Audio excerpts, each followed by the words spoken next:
마음으로 자리에서 일어나셔서 한 절씩 교독함으로 선포하겠습니다. 오직 성령의 열매는 사랑과 희락과 화평과 오래 참음과 자비와 양선과 충성과 그리스도 예수의 사람들은 육체와 함께 그 정욕과 탐심을 십자가에 못 박았느니라. 함께 선포합니다. 헛된 영광을 구하여 서로 노엽게 하거나 서로 투기하지 말지니라. 아멘. 이것은 하나님의 말씀입니다. 임예송 드리겠습니다.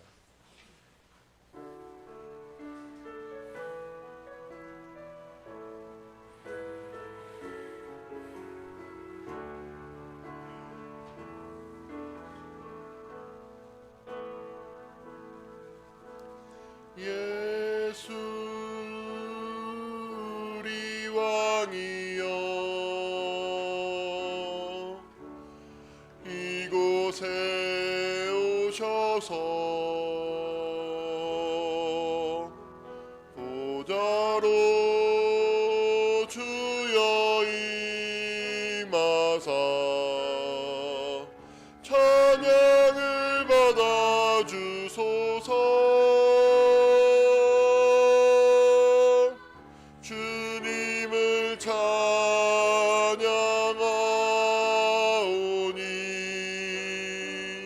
주님을 경배하오니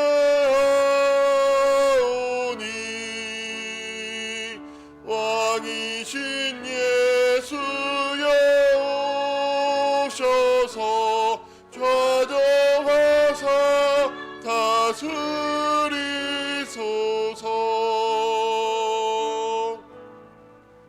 아멘. 앞뒤 좌우인님들과 함께 인사 나누겠습니다. 하나님께서 예배를 통해서 예배를 드리는 당신에게 하나님의 큰 은혜가 임할 것입니다.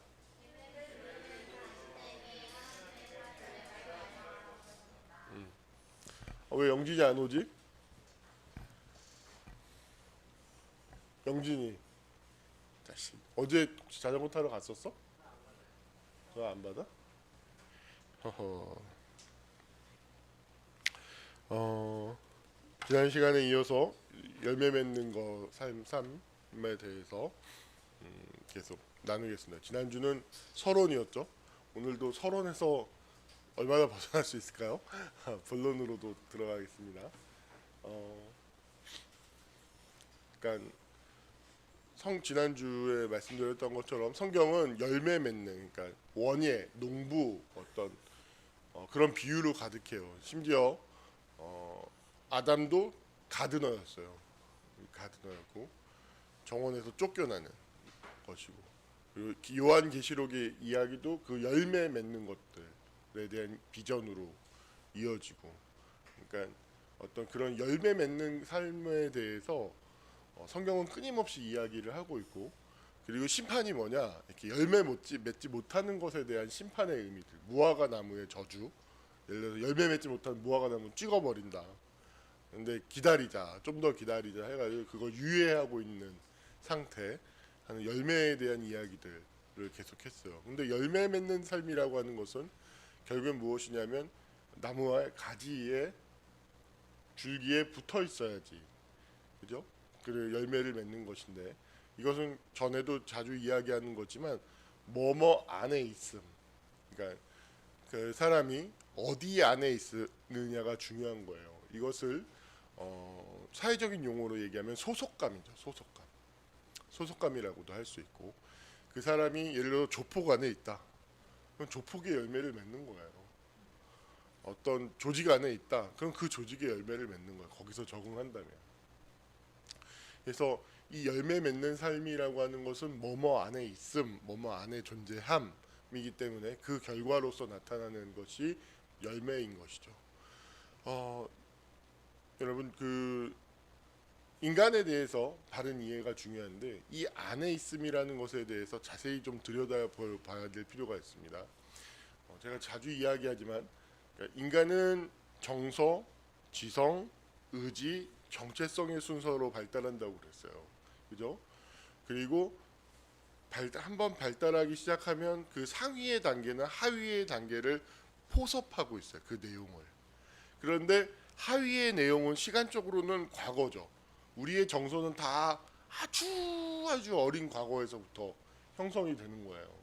태어나는 순간서부터, 아니 만들어지는 그 순간서부터 정서는 형성이 되는 거예요. 그리고 지성, 그리고 의지, 정체성이라고 하는 순서로 발달을 해요. 근데 이 정체성이라고 하는 현상을 겪으면 무엇이냐? 그것이 어떤 모양으로든 어떤 형태로든지 간에 이 그것이 불완전하다 할지라도, 그것이 설령 병들었다 할지라도 정서, 지성, 의지가 통합되어져 있는, 그것이 분열의 형태라 할지라도 그 통합되어져 있는 그 상태를 의미하는 겁니다. 그래서 이 단계 안으로 이제 우리가 생각을 좀 해봐야 되는데, 그래서 기본적으로 사람은 자신의 과거 안에 있음인데, 이 과거 안에 있음은 그 무엇과 같은 말이냐면 정서 안에 있음, 감정 안에 있음이라고 하는 거예요. 그래서 되게 중요한 것이 그런데 이 감정 안에 있음, 과거 안에 있으면 또 다른 말로 또 풀면 뭐가 되냐면 과거의 관계 안에 있음이라고 하는 거예요. 그 안에 있어서 그 안에서 형성되는 열매들을 사람들은 자신도 모르게 맺게 되는 거예요. 그리고 놀라운 것은 뭐냐면 이것이 저는 어떤 그 완료를 향한 어떤 그 그러니까 미완성은 완성을 향해서 나아가요. 그러니까 인간의 깊은 본성 중에 하나는, 그것이 미완성인 것은 반드시 완성을 하고 싶어 해요. 근데 이 본성은요, 우리나라의 역사 속에도 존재해요. 우리나라의 역사 속에서 어떤 역사의 가장 큰 분기점 중에 하나를 보는 게 무엇이냐면 동학혁명이에요. 동학혁명. 그것이 역사적으로 무엇을 의미하냐면 우리나라의 역사 속에서 가장 수탈과 어떤 지배계층과 피지배계층 사이에 가장 큰 수탈과 착취와 억압이 존재했던 역사가 조선시대예요. 어떤 고조선, 고려, 삼국시대 이전을 과거와 비교했을 때 아주 완전히 차원이 다른 수탈의 역사를 살았어요. 그 역사 속에서 그 어떤 인간성을 말살하는 그 문제를 처리하고자 들고 일어났던 역사가 동학혁명이에요. 근데 그 시작이 최재우라는 사람이 있는데, 사실은 동학의 효시는 놀랍게도 기독교죠. 예수님에 대한 시천주 조화정 뭐 이렇게 나가요. 직위금지 뭐 원희대강 뭐 이러면서 한때 열심히 외웠었는데 그 안에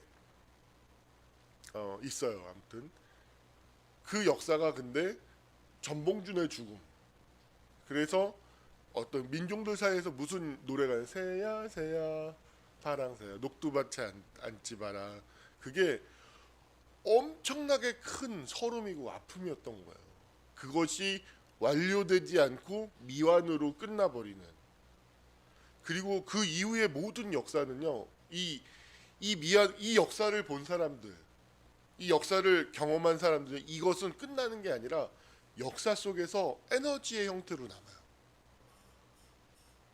이게 대한민국의 역사가 왜 정말로 위대하냐면 이 나를 위한 이기적인 역사가 아니라 어떤 그 이타적인, 자기중심적이 아닌 탈자기적인 그런 역사를 위해서 자기 목숨을 버리고 일평생을 던진 사람들의 역사가 너무 많아요.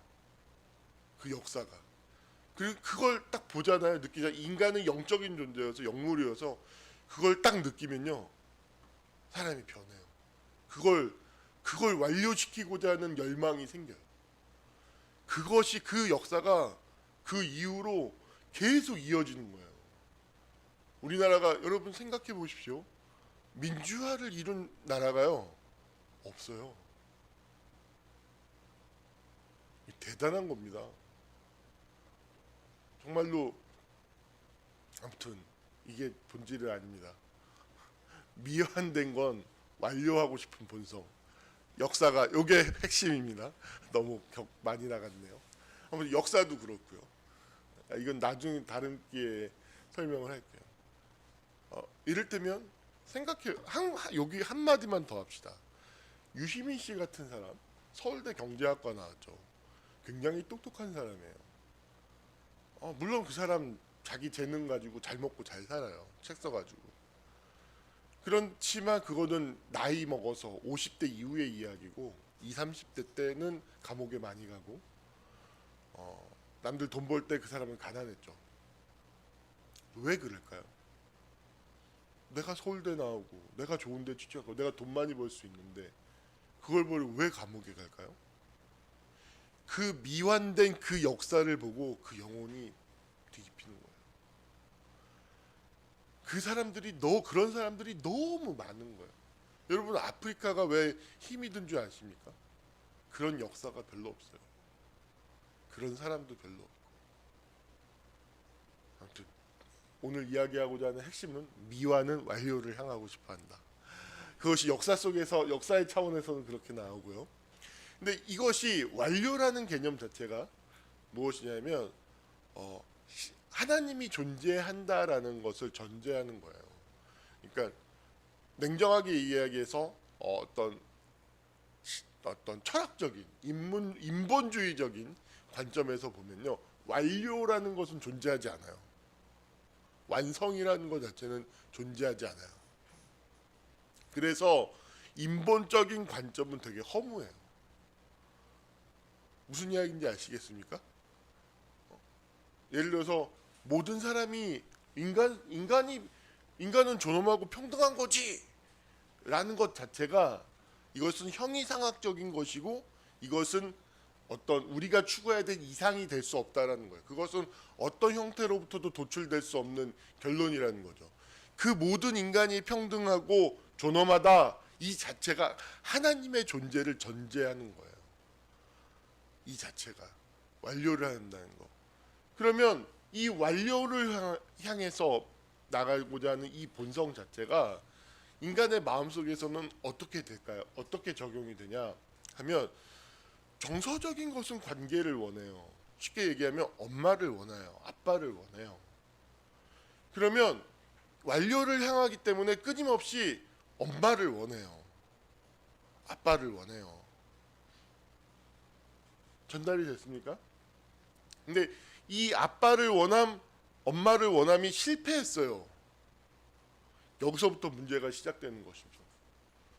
그리고 이제 여러분들은 몸과 마음이 다 컸기 때문에 여러분 지금 아직 어머니 아버지 살아계신 분들은 그러면 한번 해보세요.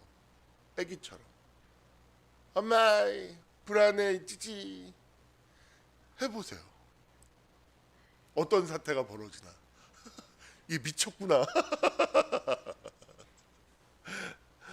그렇게 할 수 없어요 이제. 근데 놀랍게도 우리의 정서는 그걸 원해요. 근데 그걸 할 수 없어요. 자, 이 사실에 조금 우리의 의식을 집중해 봐야 돼요. 그것을 왜 할 수 없는가라는 거예요. 인간은 성장하는 과정에서 잘 들으십시오. 기아를 바꾸듯이 나이와 그 나이에 따라서 연령에 따라서 그 존재 양식이 달라져야 되는 거예요. 그 존재 그것을 차원이라고 얘기할 수 있는데 그 차원에 따른 존재 양식이 있는 거예요. 그래서 어린 시절의 존재 양식을 어른이 돼서도 가지면 안 되는 거예요.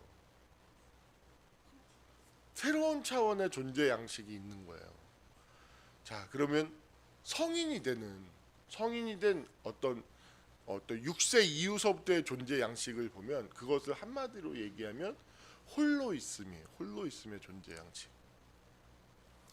인간은 근본적으로 홀로 있어요. 이것을 잘 전달하기가 되게 어려워요. 저는 이 홀로 있음이라는 얘기를 가장 명료하게 저는 이해할 때가 그 철학 라이프치히의 그 단자설이라는 게 있어요. 인간은 모나드라고 단자라고 해서 출구가 없는 방에 이렇게 갇혀 있는 존재다라고 이야기를 하는 거예요. 해요. 저는 그 얘기를 들으면 딱 와닿거든요. 여러분들은 어떻게 와닿는지 모르겠어요. 인간은 요 포인트가 되게 어려운 포인트인데 심리 신체적인 관계에서 이제 심리 언어적인 관계로 발달하죠. 그것의 시작은 4세 이후서부터 계속되는 거예요. 4세 이후서부터 계속 발달해 나가고 성인이 되면 그것이 어찌됐든지 간에 완료가 되는 거예요. 이 심리 언어적인 관계 자체가 기본적으로 홀로있음이에요. 홀로있음.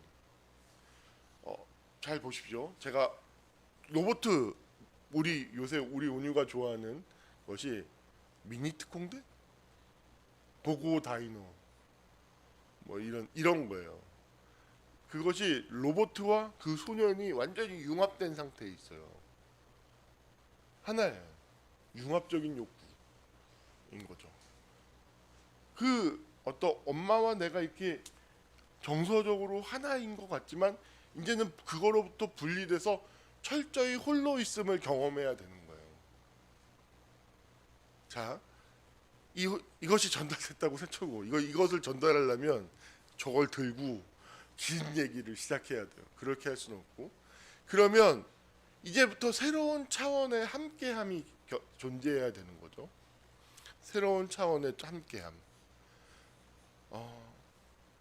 어린 시절에는 엄마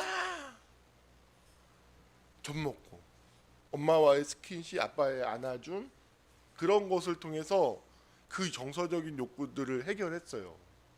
해결이 됐고, 근데 홀로 있음이라고 하는 차원에서는 이제는 다른 차원의 삶의 양식을 우리는 배우기 시작해야 돼요. 다른 차원의 삶의 양식. 근데 이 다른 차원의 삶의 양식을 밝혀진 것도 인류의 역사 속에서 얼마 되지 않았고요. 그것을 구현해 나가는 역사도 얼마 되지 않았어요.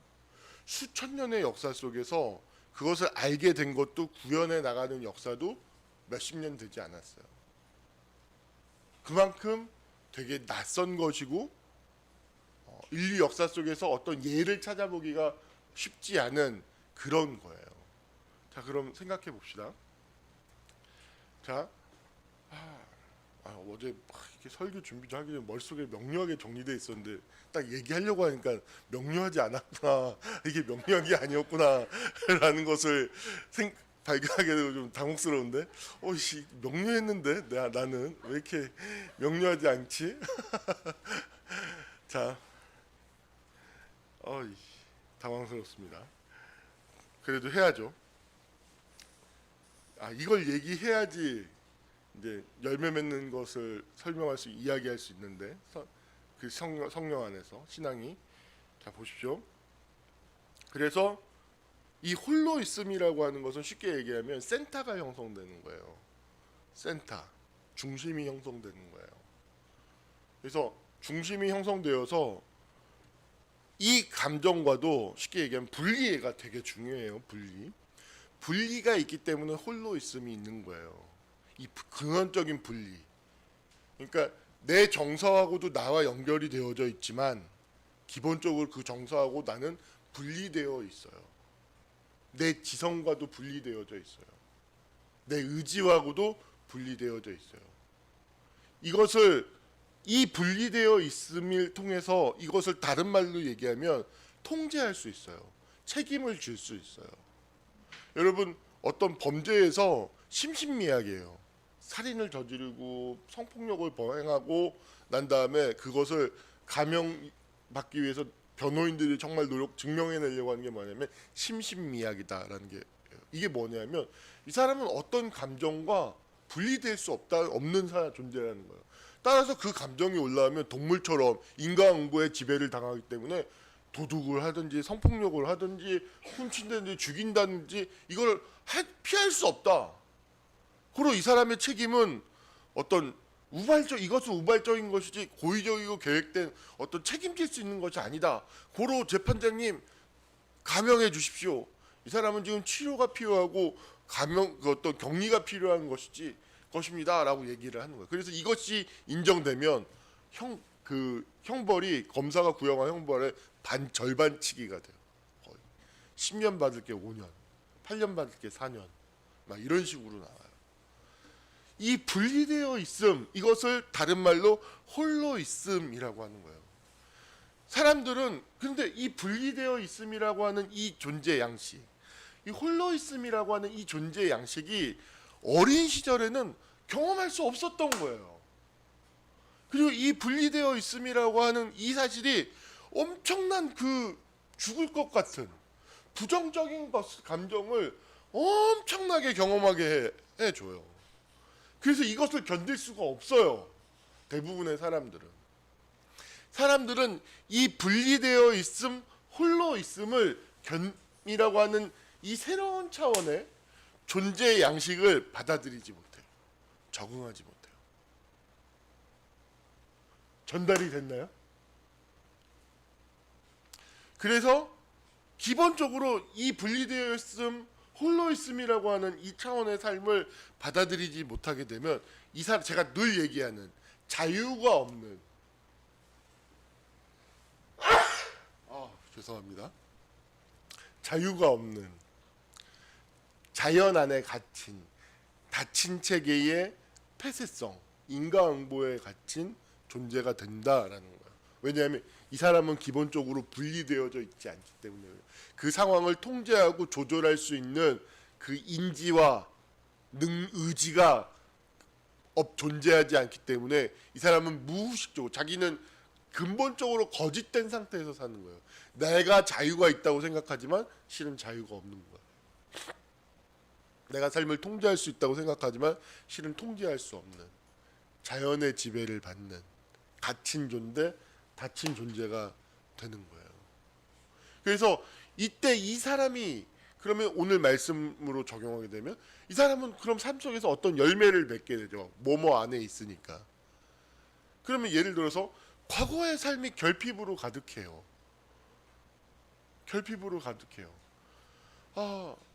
예를 들어서 이 사람들이 자유로 행동을 한다. 자유로운 행동, 자유로운 행위, 그건 별로 존재하지 않아요. 이성교제의 예를 들어볼까요?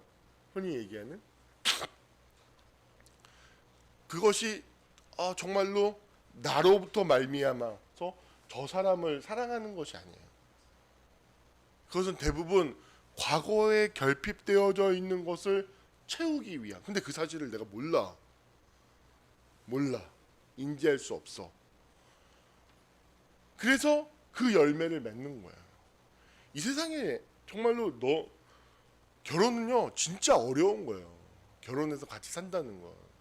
여러분 인류 역사 속에서 결혼을 해서 같이 사는 것이 좋고 행복한 사람은요, 이 경지에 도달한 사람은요, 인류 역사 속에서 아주 극소수에 지나지 않아요. 우리는 그것을 정상적인 것이라고 생각하는데 이것은 반기독교적인 사고예요. 여러분 본질로부터 어긋나 있어. 이 세상은 타락해 있다니까요. 본질에 하나님이 창조한 그 본래성을 잃고 있는데 결혼이라는 게 행복할 수 있을까요? 행복할 수 없어요. 이게 정상인 거예요. 결혼해서 행복한 거 되게 어려워요.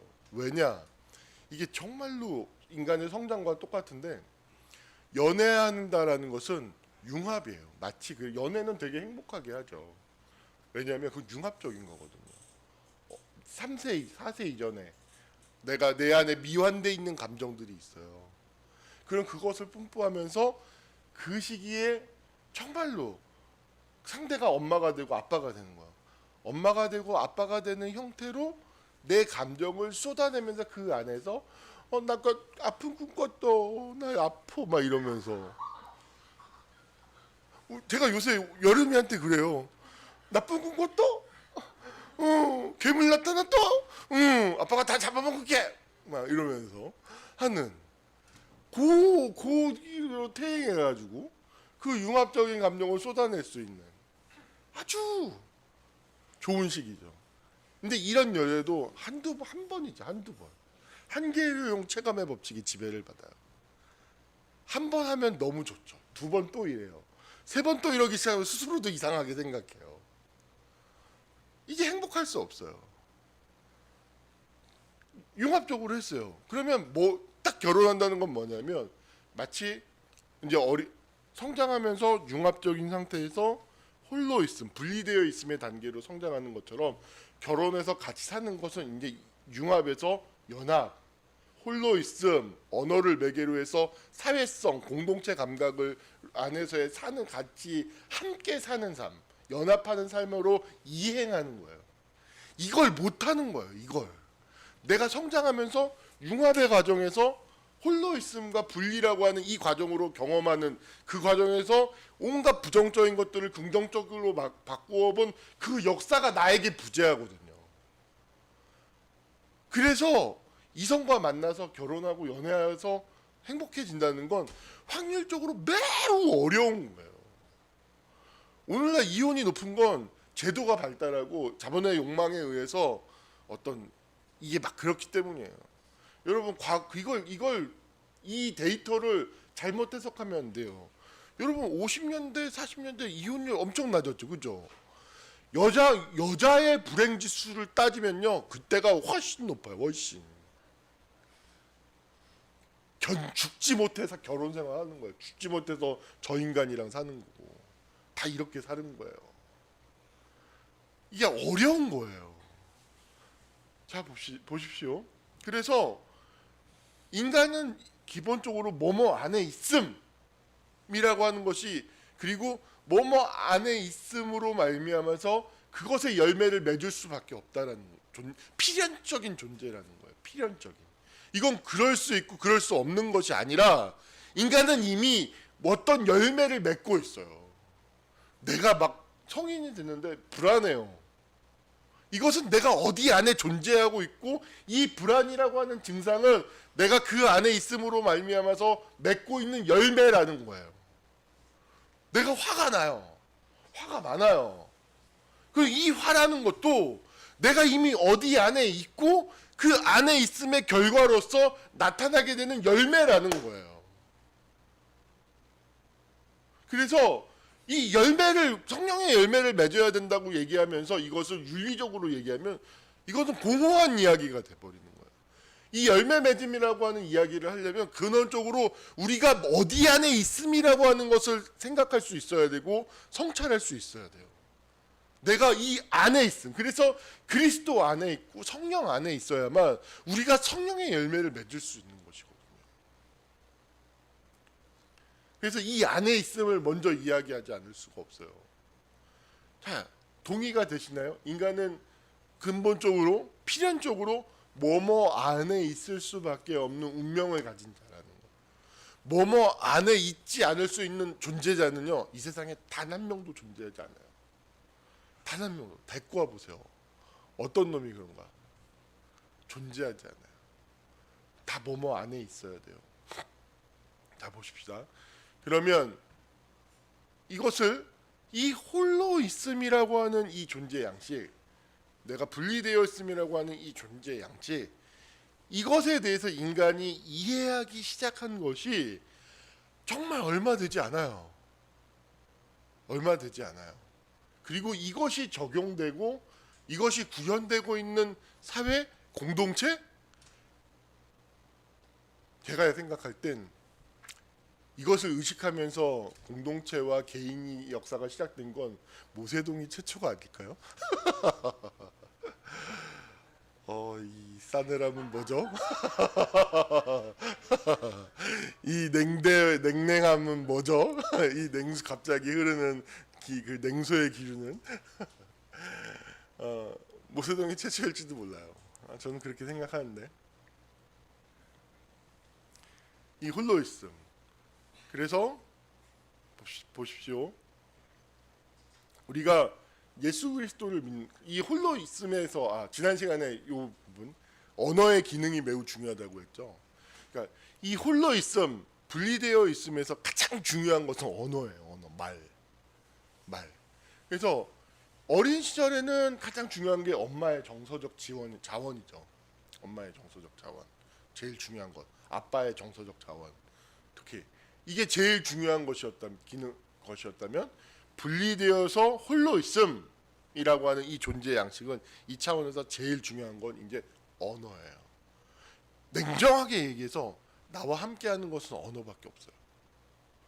내 안에 들어올 내 영혼 안에 들어올 수 있는 것은 언어밖에 없어요. 말밖에 없어요. 전달이 되나요?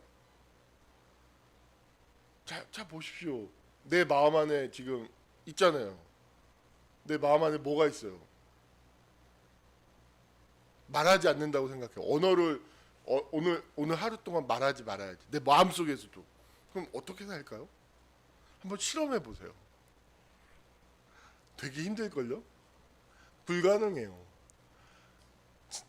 자주 이야기하지만 인간의 영혼 자체가 언어로 이루어져 있어요.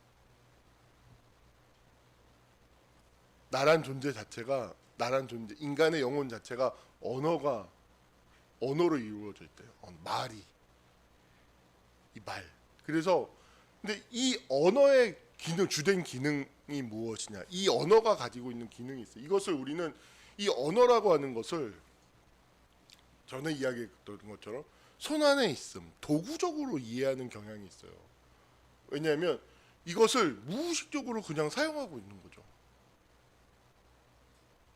예를 들어서 여기 이거 탁상, 빛, 뭐 이런 식으로 쉽게 얘기를 해요. 이것을 언어를 도구적으로 쓰는 거야. 우리 우영이 요새 목수 생활하고 있는데 늘 제가 도구는 다 연관되어져 있다고 했죠. 자 보십시오. 그 도구 연관성. 못을 박아야 돼. 그럼 뭐가 생각이 나요? 무의식적으로. 망치가 생각이 나죠. 그죠? 망치가 생각이 나서 이걸 박아야 돼요. 그럼 예를 들어서 뭔가 딱 옷이 걸렸어요. 근데 그 용도가 뭘까요? 고정하는 것이 아니라 무엇인가를 걸기 위함으로 못질을 했어요. 그럼 딱 못질을 하고 난 다음에 뭐가 떠올라요? 옷을 걸어야지. 그러면 옷은 뭐예요? 옷은 또 뭐하고 연결되어져 있어요? 나를 보호해 주는 것과 연관되어 있는 거죠. 이러면서 끊임없이 다 연관되어져 있는 거예요. 그것을 언어라는 것 자체를 오늘 되게 어려운 이야기합니다. 이것을 도구적으로만 써요. 도구적으로만. 지금도 예를 들어서 혜진아 밥 먹었어? 네. 민경아, 하늘이 요즘 괜찮아? 네. 아니요. 막 이런 거. 이걸 언어를 도구적으로만 쓰는 거예요. 이것을 익숙한 거죠. 근데 물론 이것도 언어의 중요한 기능이에요. 근데 더 중요한 기능은 지난 시간에 얘기했던 것처럼 언어는 비추어 봄의 기능인 거예요. 탈음패라는 거예요. 감추어진 것을 드러나게 하는 것. 여러분 무엇인가를 이해한다라는 것도 결국엔 탈음패예요. 감추어졌던 것들이 드러나게 되는 거죠. 언어의 빛에 의해서. 예를 들어서 제가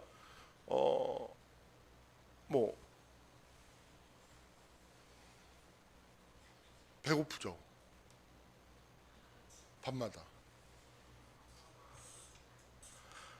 밤마다 배고파요. 그러면 이게 연관성을 갖는잖아요. 그러면 바로 뭐하고 배고픔은 뭐와 연관돼 있죠? 냉장고에 무엇이 있음으로 연결되죠.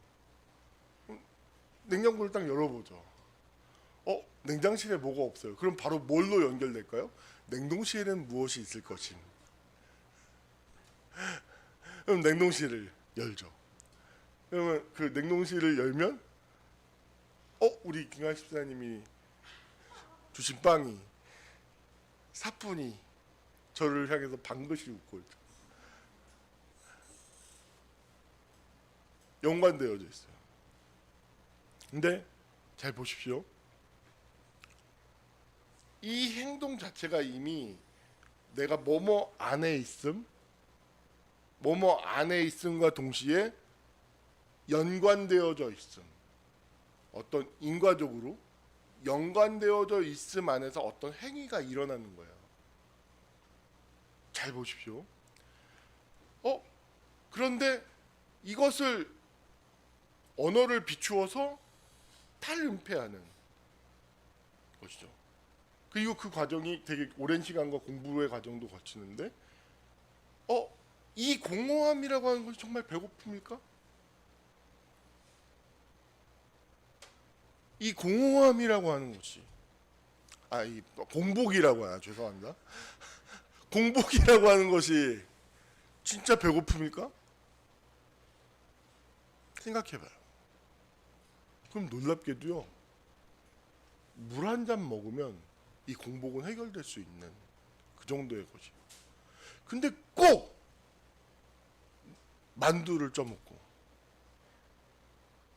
꼭 라면을 먹고 얼굴 붓는 게 걱정해 꼭 또 우유를 먹고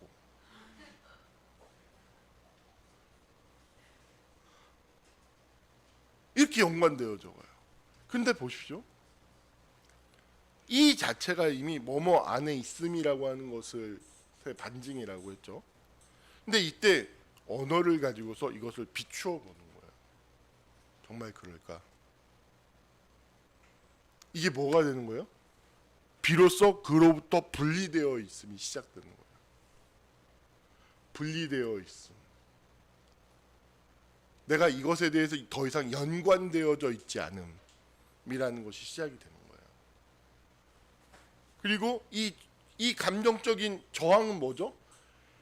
이것이 오면 다음 행동으로 연관되어져 있는 것을 마치 흐르는 물살을 거스르는 연어처럼 그것을 계속 거슬러 가면서 추적이 시작되는 거죠. 그러면서 무엇인가가 감춰져 있던 것들이 드러나는 거예요. 음식은 엄마 젖의 은유예요. 엄마 젖의 은유. 분리되어져 있음. 이건 뭐냐면 내가 지금 분리되어서 홀로 있음이라고 하는 것을 은폐하기 위한 그 홀로 있고 분리되어 있음이라고 하는 것을 받아들일 수 없어하는, 당혹스러워하는 어린 시절에 내가 엄마를 찾았지만 엄마를 찾는데 실패했고 그렇지만 미완이잖아요. 그러니까 그걸 채우는 실패했고 그것을 나름대로 어떻게 완료시켜 나가고 있는 거 먹는 거로 완료를 하려고 하고 있는 거예요. 근데 이것은 완료될 수 없는 거라고 했잖아요. 이것을 승화해야 돼요. 이 차원에서 그게 뭐냐면 이해예요. 이해가 승화예요. 이거 되게 중요한 얘기인데 여기 문 좀 열까요? 환기? 갑자기 열어.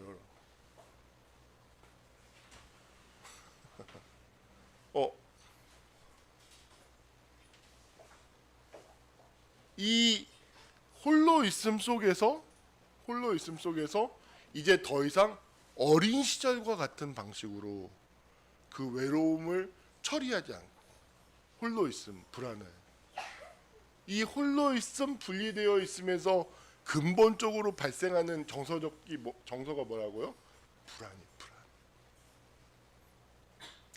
이것을 어린 시절과 같이 처리하지 않고 새로운 차원으로 처리하는 것을 배워야 하는 거예요.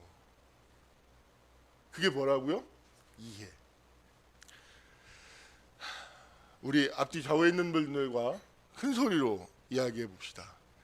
이해는 새로운 차원의 삶의 양식입니다. 이제는 이 홀로 있음, 분리되어 있음의 삶의 양식은 끊임없이 이해하면서 사는 삶인 거예요. 죽을 때까지. 이 양식은 변하지 않아요.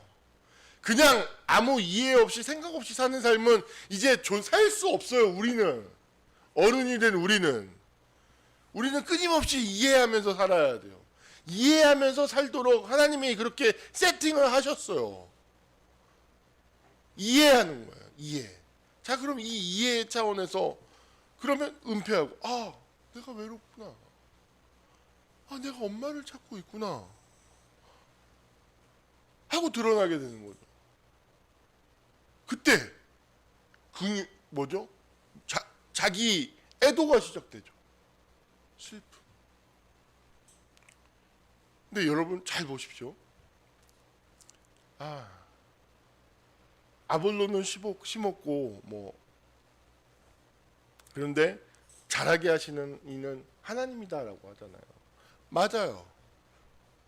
중요한 건 그럼에도 불구하고 모든 농사의 비유에는 농사는 사람이 심고 풀도 뽑고 물도 주고 하지만 기본적으로 자연이 자라게 하는 거예요.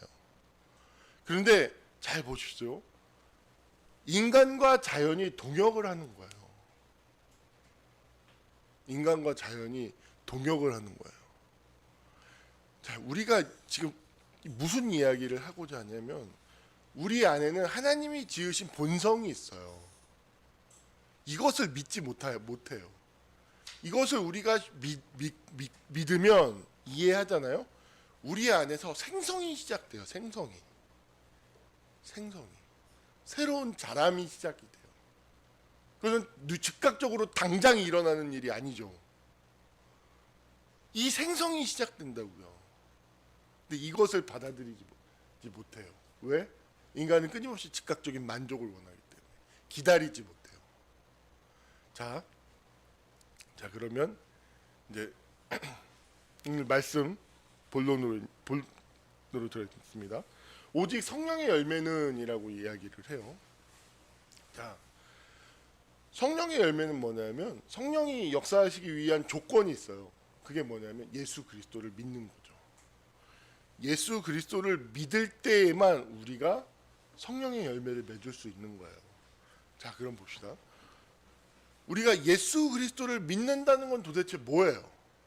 알아요? 이것도 되게 쉬운 문제가 아니에요. 근데 잘 보십시오. 우리가 어린 시절에는 아기였을 때는 융합되어 있음이라고 하는 라이프 스타일을 가졌어요.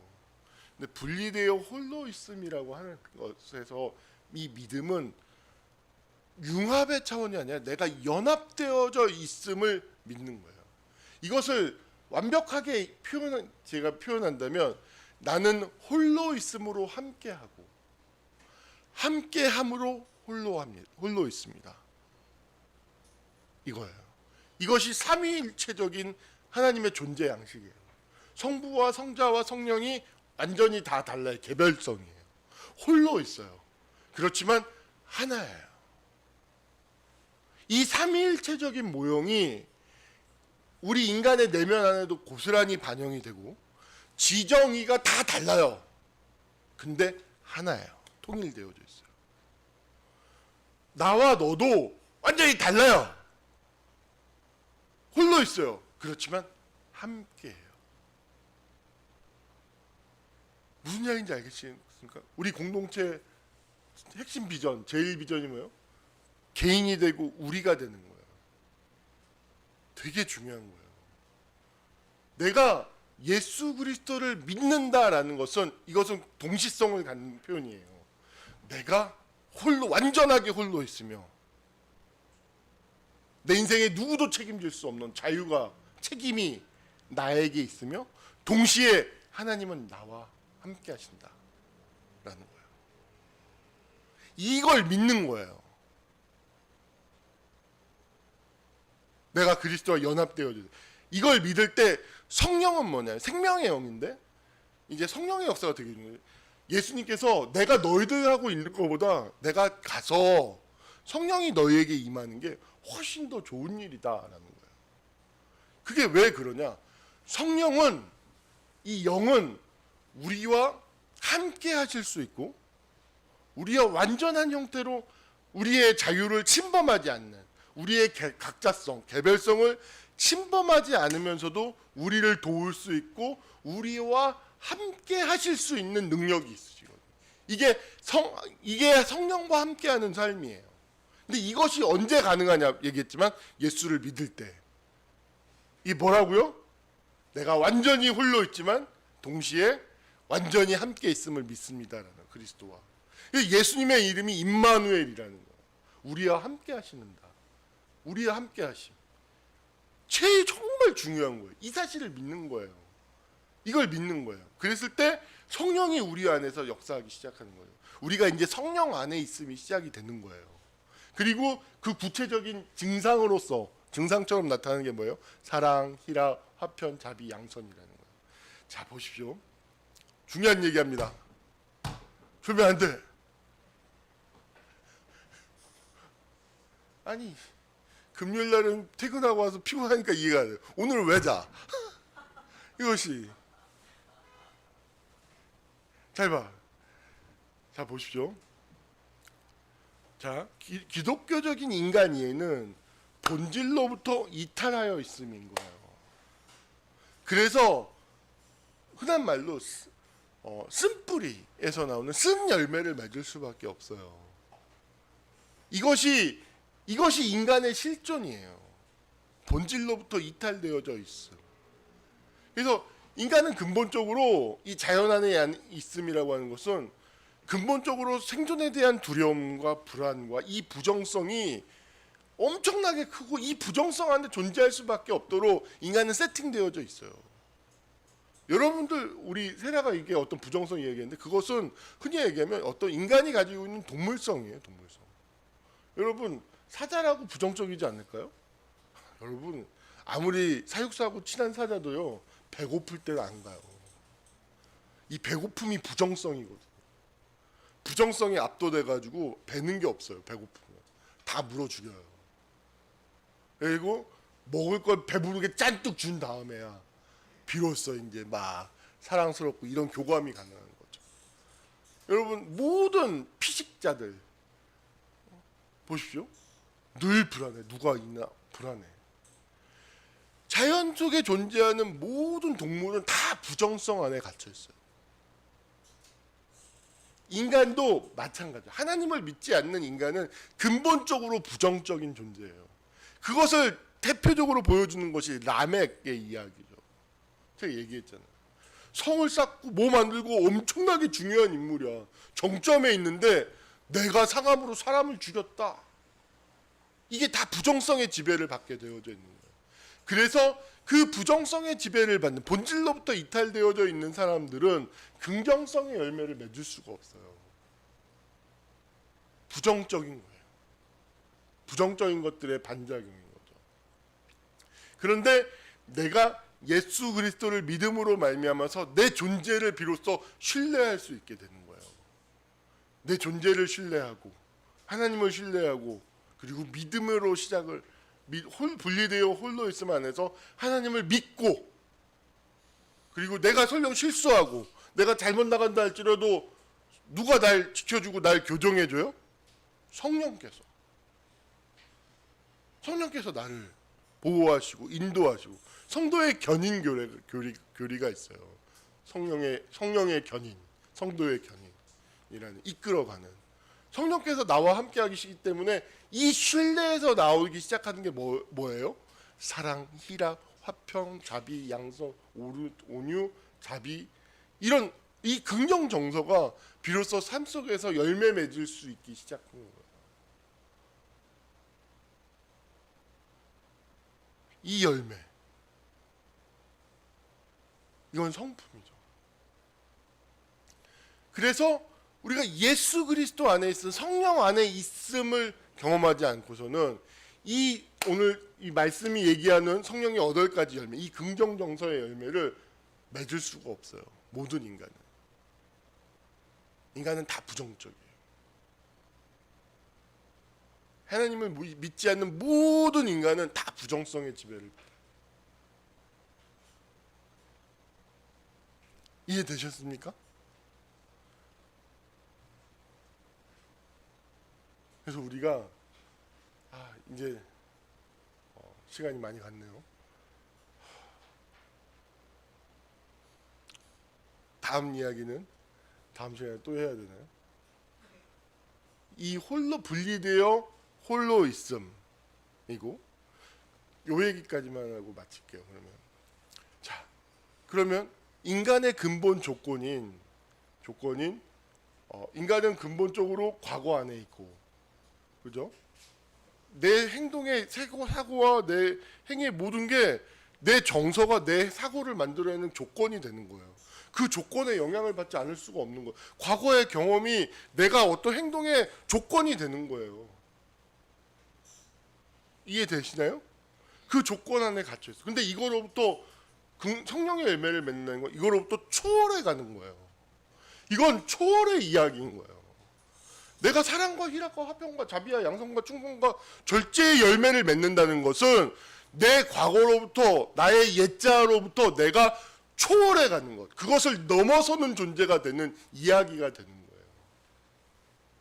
그것을 그럼 어떻게 넘어설 수 있을까라는 것은 믿음과 가장 중요한 건 예배, 기도. 예배와 기도와 말씀 묵상. 쉽게 얘기하면 이 세 가지로 이야기가 되는 거예요. 실천적으로. 이것이 얼마나 중요한 것인지는 다음 시간에 이야기하고, 요것만 또 조금만 더 얘기할까? 하누라 좀만 견뎌줘. 우선 끝났는데 계속 얘기하고 있어 막 이러면서 시험에 들거든요. 자, 이 부정정서가 와요. 이 부정정서가 기본적으로 요 얘기만 정말 할게요. 이 부정정서의 가장 핵심은 뭐냐면 엄마를 찾는 거예요. 융합적으로 해결하고 싶은 거예요.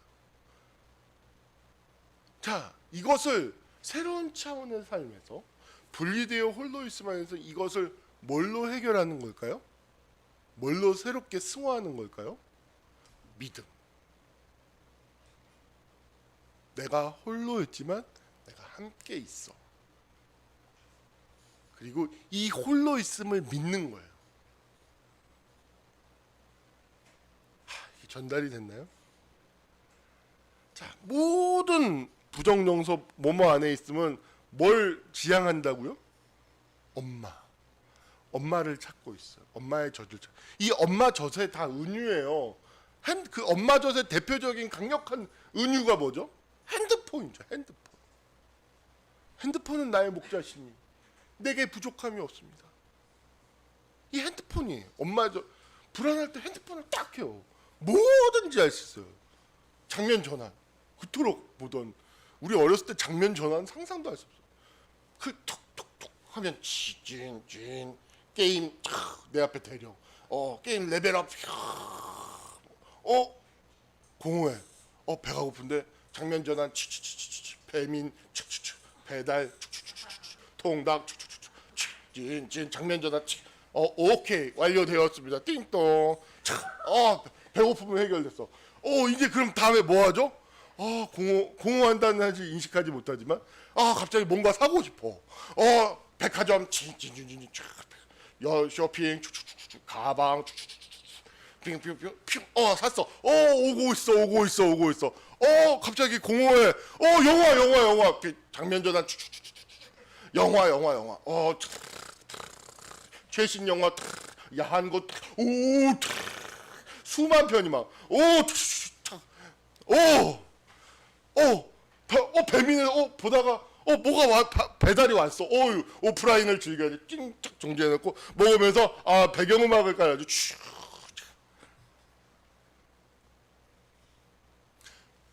융합되어져 있어요. 이 엄마 젖을 대신할 수 있는 가장 완벽한 세팅, 핸드폰.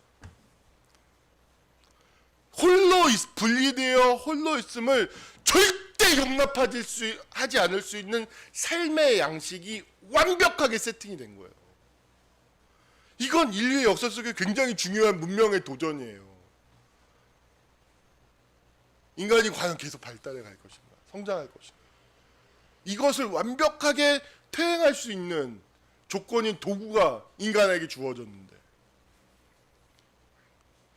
긴장해야 돼요. 스티브 잡스가 인류에게 기회를 열어줬을 수도 있고 인류에게 재앙이 되는 것을 줬을 수도 있어요. 참고로 스티브 잡스는 자기 자식에게 핸드폰을 주지 않았어요. 나쁜 쉐리. 자기 자식에게는 주지도 않을 거를 만들어서 그걸로 돈 벌어먹어요. 절대 안 줬어요. 여러분 진짜예요, 진짜. 자기 자녀들은 핸드폰 이거 뭐죠? 패드 이런 거 절대 안 줬어요. 못 보겠어요. 도움이 안 된다고. 영혼의 성장에 도움이 안 된다고. 못 보겠어요. 어른이 된 다음에 하게 한다고. 이 분리되어 홀로 있음, 이것을 받아들이고 승화하는 게 라이프 스타일이 기도죠. 기도죠. 저는 언제 가장 홀로 있냐면 기도할 때 홀로 있어요. 내가 홀로 있음을 느껴요. 동시에 내가 하나님과 함께함을 믿어요. 이 홀로 있고 함께함을 믿는 라이프 스타일이 바로 기도예요. 기도. 오늘은 여기까지만 얘기할게요. 진짜. 여러분, 자, 말씀을 요약하면 인간은 뭐뭐 안에 있을 수밖에 없는 필연적 존재다. 그리고 이 뭐뭐 안에 있음이라고 하는 것을 우리는 그리스도 안에 있음, 삼삼이 하나님 안에 있음이라는 것으로 바꾸어가는 건데, 이것은 초월하는 길이다. 이 과정은 쉽지 않다라는 것이고, 그리고 인간은 왜 뭐뭐 안에 있으면서도 성장하려고 하지 않느냐? 분리와 홀로 있음에서 오는 불안을 처리할 수 없는 무능함 때문이다 라는 것이고, 우리는 이걸로 뭘로 해결한다? 믿음. 그래서 이 믿음이라고 하는 것은 인간을 분리되어 홀로 있음이라고 하는 존재 양식을, 라이프 스타일을 가장 완벽하게 체화할 수 있도록 만들어주고, 이것을 가장 완벽하게 실현하는 존재 양식이 뭐다? 기도. 인간은 기도할 때 완전히 홀로 있으면서 동시에 함께 있음을 경험하는, 하나님과 함께 있음. 그래서 기도하는 거가 어려운 거예요.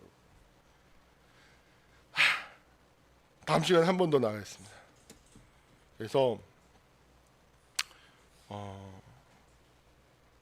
우리가 정말로 오늘 말씀처럼 이 성령으로 살아서 성령의 열매를 맺을 수 있는 우리 모세동 사람들이 다 될 수 있기를 간절히 축원합니다. 기도하겠습니다. 살아 역사하시는 하나님 아버지, 인간은 뭐뭐 안에 있음이라고 하는 이 존재 양식을 피할 수 없습니다.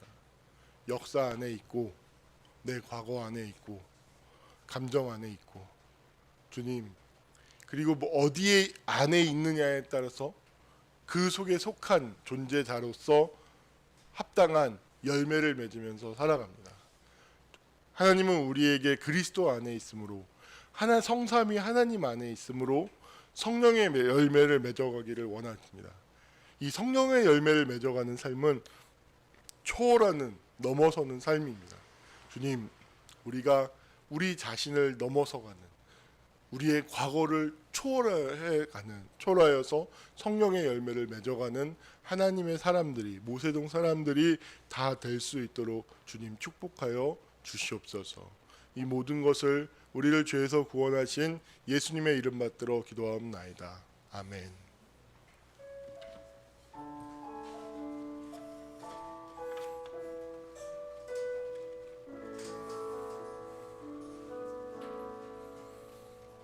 전능하신 나의 주 찬양 드림으로 주면서